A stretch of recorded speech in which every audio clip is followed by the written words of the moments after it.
Mogadel 24 News, il est 19h. Merci de nous rejoindre pour cette nouvelle édition. Tout de suite, les titres de l'actualité. À la une ce soir, nouveau bain de sang à Raza. Pas moins de 36 civils ont été assassinés par les forces d'occupation sionistes dans diverses zones de la bande depuis l'aube de ce samedi. Les Gazaouis passent le deuxième jour de l'Aïd dans la faim. Alors que les aides ne suffisent pas à nourrir tout le monde, de nombreuses familles déplacées peinent à se remplir l'estomac. Les fidèles musulmans poursuivent les dernières étapes du Hajj à la Mecque. Les pèlerins de Mina continuent la lapidation du diable pour le deuxième jour consécutif. Et le choléra ronge le Soudan. Une épidémie à propagation rapide frappe de plein fouet le pays en guerre, faisant plus de 1000 cas confirmés par jour. Et enfin, une attaque imputée à la Russie fait 3 morts et des dizaines de blessés à Kharkiv, alors que Moscou accuse l'Ukraine d'avoir reporté le processus d'échange des prisonniers et dit ne pas connaître la raison.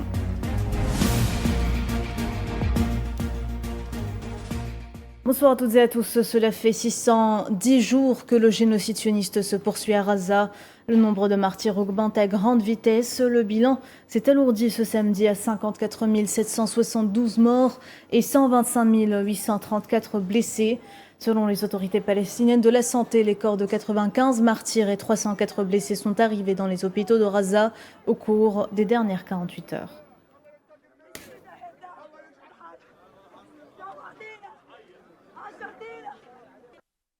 Et alors que le monde musulman célèbre le deuxième jour de l'Aïd, les habitants de Raza, eux, continuent de subir la terreur. Pas moins de 36 civils, dont des femmes et des enfants, ont été assassinés depuis l'aube de ce samedi, dont des bombardements et des tirs des forces d'occupation dans les gouvernorats de Khan Younes et de Rafah dans le sud de la bande de Raza.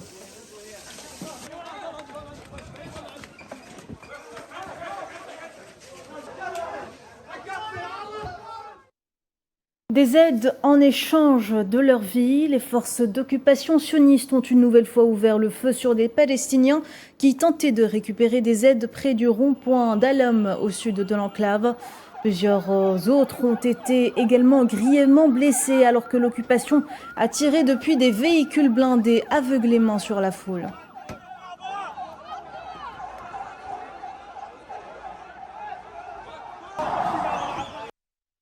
Vous l'aurez compris, le sud de l'enclave palestinienne est assujetti depuis plusieurs semaines à une intensification des raids d'agression sioniste. Le bureau des médias de Raza a annoncé qu'au moins 110 civils sont tombés en martyrs et 583 autres ont été blessés dans les massacres de l'occupation contre les demandeurs d'aide humanitaire à Rafah depuis le 27 mai jusqu'à hier vendredi. Dans un communiqué publié ce samedi, le bureau a souligné que les centres d'aide se sont transformés en pièges mortels dans lesquels des foules affamées sont attirées, ce qui constitue un crime à part entière selon le droit humanitaire international.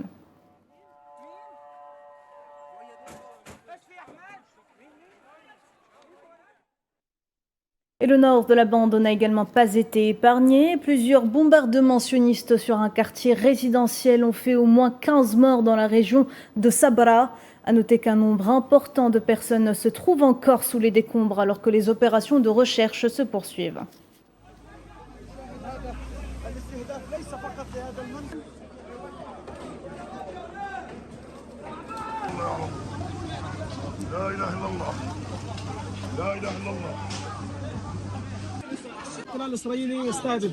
L'occupation israélienne a clairement ciblé un immeuble résidentiel du quartier d'As-Sabra. La maison appartient à la famille Abou Sharia et était pleine de résidents. De nombreux martyrs reposent sous les décombres. Les forces d'occupation israéliennes ont déployé une importante force de destruction pour cibler ce bâtiment. En effet, un grand nombre de personnes se trouvent désormais sous les décombres. Les équipes tentent de dégager ce qu'elles peuvent, mais la situation est très difficile et nécessite du matériel et des outils lourds. Raza, ou un endroit qui accueille Eid al-Adha au chevet des tombes. Là-bas, les funérailles sont le lot quotidien de tous les Palestiniens. Ce samedi, les corps de 7 civils, dont une femme et ses 5 enfants, ont été exposés près de leurs proches. Une scène douloureuse qui se reproduit chaque jour depuis près de 2 ans.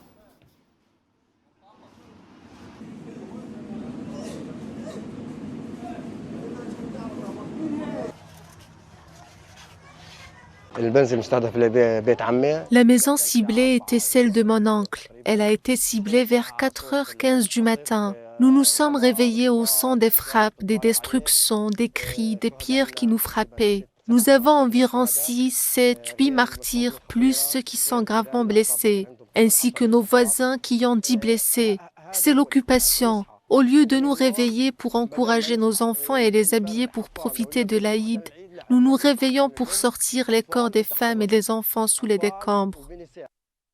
Et au moins 3 autres Palestiniens sont tombés en martyrs et d'autres ont été blessés lors d'un raid de l'occupation sioniste sur le camp de réfugiés de Jabalia dans le nord de la bande de Gaza. La télévision palestinienne a rapporté que les forces d'occupation ont pris pour cible un rassemblement dans la zone d'Abu Sharh à l'ouest du camp de Jabalia, faisant un premier bilan de 3 martyrs et un certain nombre de blessés.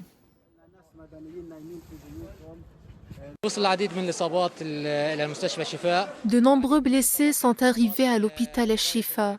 Nombre d'entre eux souffrent de blessures cérébrales causées par des éclats d'obus, en plus de nombreuses autres blessures, et ils arrivent généralement tous en même temps. Ces cas impliquent généralement de multiples lésions cérébrales, thoraciques et abdominales. Ces blessures nécessitent une intervention chirurgicale et malheureusement, le personnel du service de chirurgie de l'hôpital n'est pas en mesure de faire face à la gravité et au nombre de blessés arrivés simultanément. Justement, le ministère palestinien de la Santé a mis en garde contre l'effondrement complet du système de santé dans le sud de la bande de Gaza, après que l'occupation sioniste ait une nouvelle fois pris pour cible le complexe médical Nasser à Khan Younes. Dans un communiqué publié ce samedi, le ministère a confirmé que la mise hors service du complexe provoquerait une catastrophe humanitaire dont les conséquences sont imprévisibles, d'autant plus qu'il s'agit du seul hôpital du gouvernorat de Khan Younes toujours en activité après la mise hors service de l'hôpital européen. Dans ce contexte, le ministère a appelé à la protection urgente des institutions de santé et à l'acheminement des aides nécessaires pour soigner les centaines de blessés qui affluent tous les jours.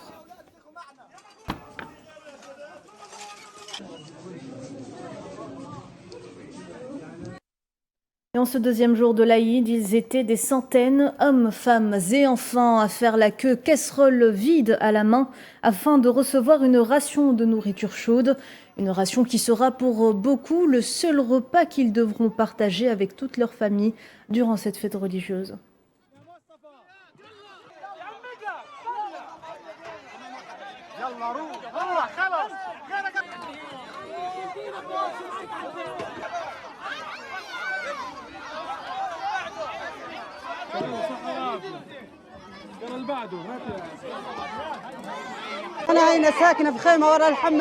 Je vis ici, sous une tente, derrière les toilettes. Je viens de Jabalia et je vis maintenant derrière les toilettes. Je suis là depuis plus d'1h30. J'ai l'impression d'avoir une insolation et je suis dans le besoin. Je n'avais que des lentilles et je n'en ai plus. Je nourris 6 personnes. C'est pourquoi je suis obligée de rester là. Que pouvons-nous faire? Dieu merci, mais je suis obligée de rester là.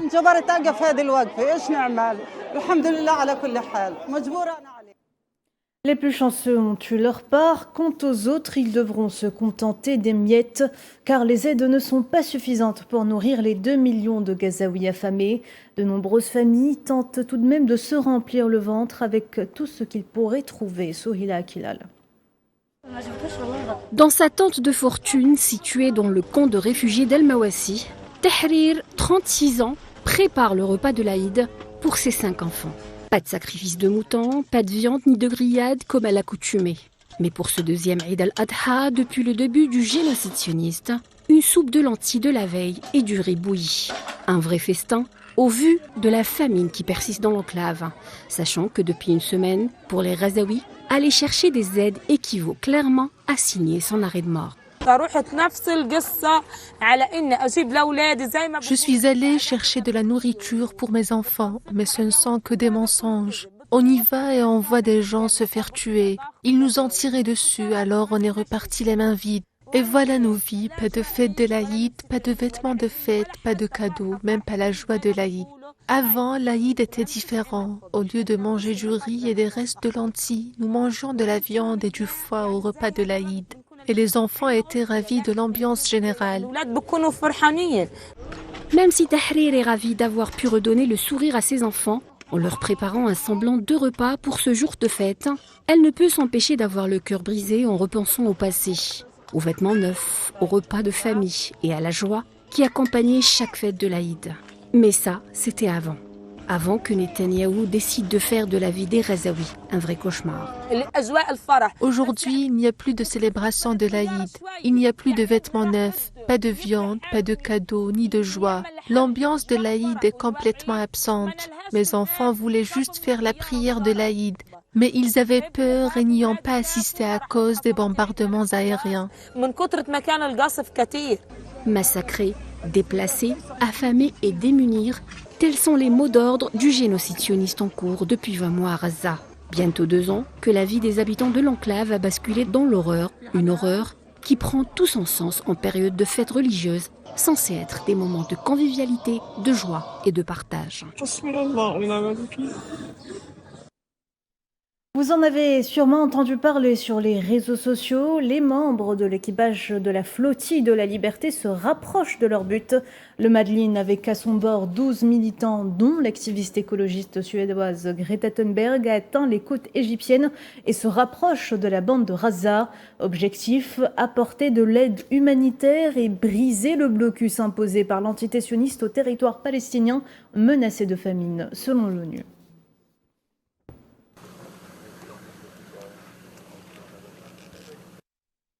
La situation s'enflamme entre l'Iran et les États-Unis. Téhéran a fustigé ce samedi l'interdiction de voyager imposée par le président américain Donald Trump à plusieurs pays, dont l'Iran, affirmant que cette décision témoigne, je cite, d'une hostilité profonde envers les Iraniens et les musulmans en général.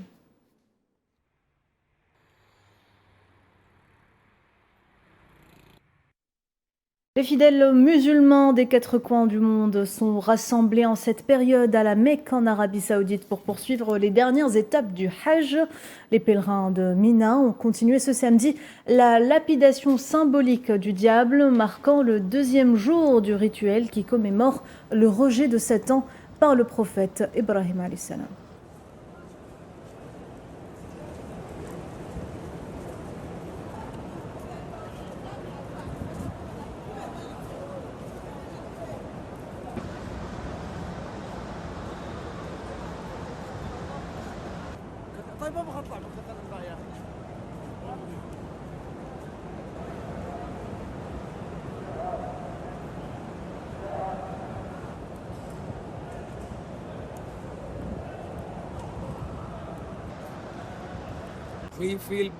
Nous nous sentons privilégiés d'avoir les moyens de venir ici. C'est pourquoi nous sommes ici. Et c'est un renouveau spirituel et une pratique particulière de tous les prophètes, comme le prophète Ibrahim et notre bien-aimé prophète Mohammed, que la paix soit sur lui, qui accomplit ce Hajj une fois dans sa vie et que nous pratiquons exactement de la même manière, même après 1400 ans. Lapider les piliers symboles de Satan est fondamentalement la sunna d'Ibrahim, le prophète Ibrahim, lorsqu'il s'apprêtait à sacrifier son fils pour accomplir son rêve et que Satan l'en empêchait. Il s'est donc levé une fois et l'a lapidé, puis l'a de nouveau intercepté et a tenté de détourner son attention afin qu'il puisse dévier du commandement de son Seigneur. Loué soit-il. Allez, on passe au reste de l'actualité. Au Maroc, le président de l'Association pour la protection de l'argent public, Mohamed El Ghallous, a souligné que les autorités marocaines sont sur la voie de l'aggravation de la corruption, de la rente et du pillage des fonds publics. Dans un post sur sa page officielle Facebook, Ghalloussi a révélé la relation entre le pouvoir et l'argent dans le royaume, ajoutant que le régime du Marzane est le seul au monde qui crée des lois pour atteindre des objectifs subjectifs plutôt que de servir et de protéger son peuple.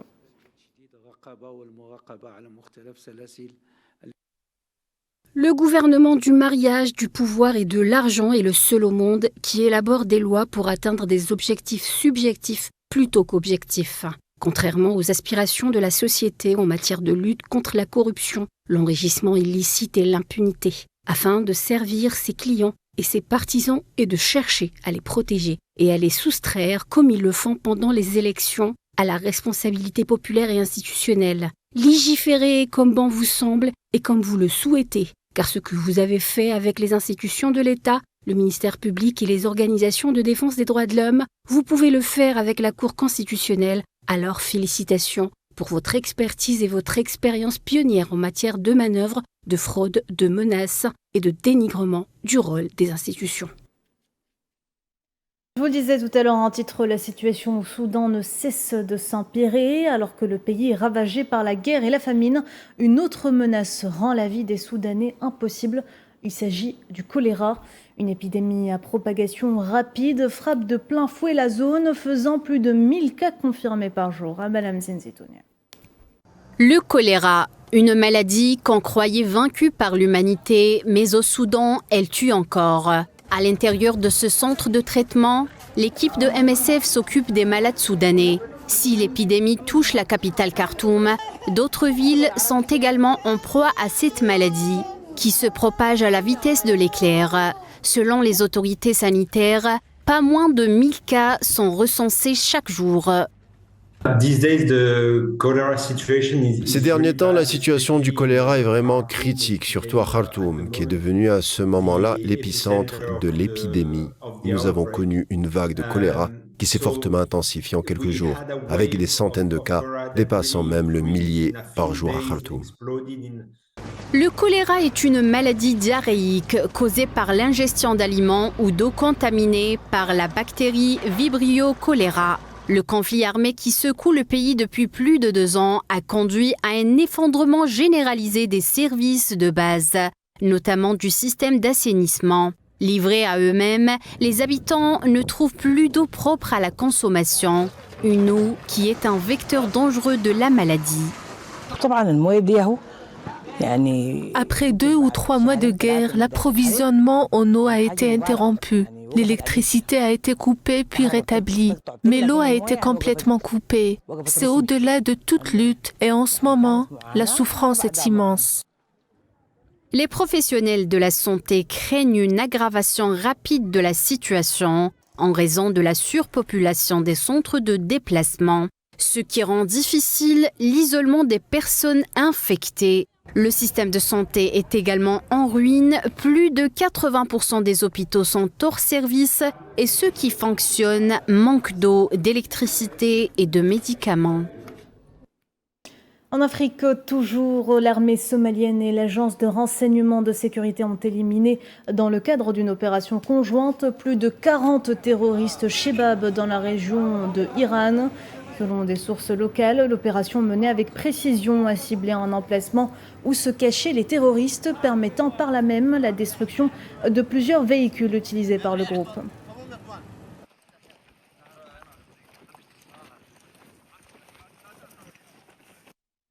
Conflit en Ukraine, les raids s'intensifient de part et d'autre sur le terrain. Une attaque imputée à la Russie a fait 3 morts et une vingtaine de blessés à Kharkiv, deuxième plus grande ville ukrainienne située à la frontière russe.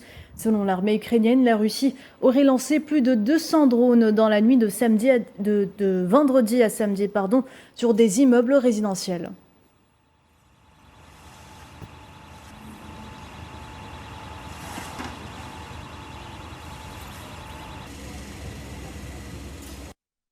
De son côté, la Russie a accusé ce samedi l'Ukraine d'avoir reporté l'échange de prisonniers et la réception des corps des soldats qui auraient dû se tenir ce week-end. Un accord trouvé après la deuxième session de pourparlers russo-ukrainiens à Istanbul. Le vice-ministre russe de la Défense espère que les autorités ukrainiennes seront bientôt, je cite, en mesure de prendre les décisions nécessaires pour accomplir l'échange. On écoute.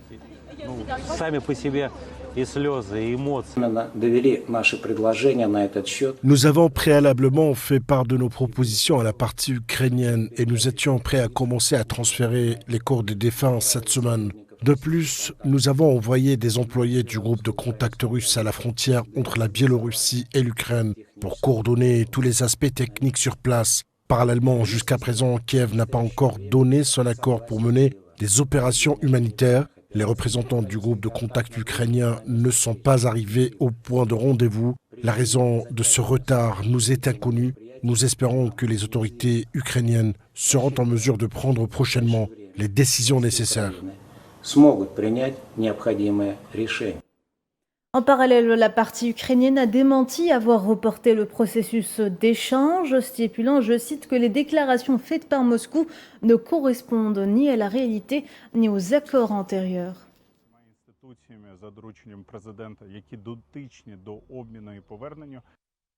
Et dans le même dossier, le redémarrage de la centrale nucléaire de Zaporijia nécessite l'élimination de toutes les menaces militaires et actions destructrices contre l'installation. C'est ce qu'a déclaré vendredi Alexei Likachev, directeur général de la société nucléaire russe Rosatom. À noter que les délégations de Rosatom et de l'Agence internationale de l'énergie atomique ont eu des entretiens vendredi pour justement discuter de l'état opérationnel de la centrale. Et c'est la rupture entre Donald Trump et Elon Musk après qu'une querelle en ligne a éclaté entre les deux hommes. Le président américain a déclaré vendredi qu'il examinerait tout lorsqu'on lui a demandé s'il envisagerait de réduire les contrats gouvernementaux détenus par le milliardaire Elon Musk. Des contrats qui, je vous le rappelle, comprennent la société de fusée SpaceX et son unité satellite Starlink. Only if it's fair. Only if it's fair. Special something we have here. Thank you. A very special that I give to very special people. I have given. Et avant de se quitter, on vous emmène dans les vastes étendues arides du sud de la Tunisie où le lait de chamel, une ressource longtemps ignorée, attire désormais l'attention. Riche en vertus nutritionnelles, en vitamines, en fer et en insuline naturelle, il pourrait bien devenir un levier de développement pour les régions les plus reculées de la République. Maria Chouya. Dans cette région aride du sud de la Tunisie, là où les terres sont peu fertiles et les ressources se font rares, une richesse enfuie au cœur du désert attire désormais l'attention. Le lait de chamel, surnommé par certains le nouvel or blanc. Longtemps marginalisé, ce lait aux propriétés nutritives exceptionnelles attire aujourd'hui l'attention des chercheurs et des entrepreneurs. Il faut choisir les chamelles qui sont les plus dociles, dont l'âge disons, ne dépasse pas les 10 ans pour que le carrière productive soit plus maîtrisée. Donc, il y a l'adaptation de cette espèce à la traite mécanique par les différentes techniques. Dans cette station expérimentale du sud tunisien, des chamelles avancent docilement vers les machines à traire. Connues pour ses bienfaits pour la santé, leur lait pourrait devenir une aubaine pour un développement durable des régions désertiques oubliées de la petite perle du Maghreb. On a besoin d'efforts, plus d'efforts, pour qu'il y ait une collaboration entre le scientifique, le médecin, le biologiste et le pharmaceutique pour trouver une forme de ce lait-là qui peut être vendu comme médicament, comme alicament, comme complément alimentaire, pour que ça, bien sûr, rétablit plusieurs difficultés ou plusieurs aspects à l'état de santé humaine. Il y a 2 ans, près de Médénine, au sud de la Tunisie, cette jeune femme s'est lancée dans une aventure bien particulière, créer la première usine de pasteurisation de lait de chamel du pays, une ressource restée longtemps ignorée.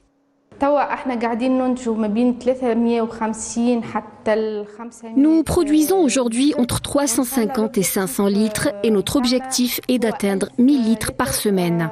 Nous espérons y parvenir d'ici 1 an et demi à 2 ans. C'est l'objectif sur lequel nous travaillons depuis un certain temps. Bien au-delà de sa vocation scientifique, le projet avait besoin d'un appui de terrain, un rôle que l'Institut des régions arides a pleinement assumé en accompagnant les éleveurs et les agriculteurs afin de transformer cette ressource naturelle en un véritable moteur de développement. C'est notre objectif principal, même si c'est un centre de recherche, c'est plus ou moins de contribuer à l'effort de l'État en matière de création de l'emploi et en matière de création de la valeur ajoutée, en matière de création de projets. Et en fait, de notre côté, comme centre de recherche, on est ouvert mais depuis longtemps, depuis la création de l'unité et la création de l'IRA sur l'environnement socio-économique pour appuyer les éleveurs, les agriculteurs et même le porteur des idées de projets pour plus ou moins de rester en Tunisie.